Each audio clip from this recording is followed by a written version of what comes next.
నమస్కారం. ఘంటారావానికి స్వాగతం. ముందుగా ప్రధానాంశాలు. రాష్ట్రంలో ఓటేసేందుకు పోటెత్తుతున్న ఓటర్లు.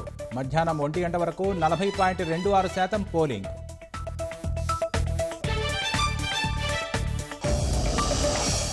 పల్నాడు జిల్లాలో వైకాపా తెలుగుదేశం శ్రేణుల ఘర్షణలు. తుమ్రుకోటలో ఈవీఎంలు, వాహనాల ధ్వంసం.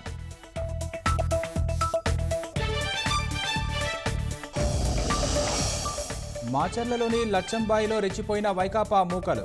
జూలకంటి బ్రహ్మారెడ్డి కాన్వాయ్లోని కారుకు నిప్పు.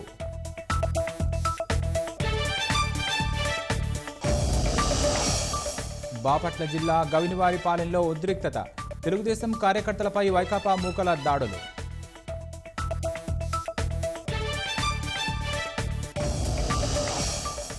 మధురవాడలో వైకాపా అభ్యర్థి అవంతి శ్రీనివాస్ దౌర్జన్యం. అనుచరులను లోపలికి పంపలేదని ఏఆర్సీఐతో వాగ్వాదం.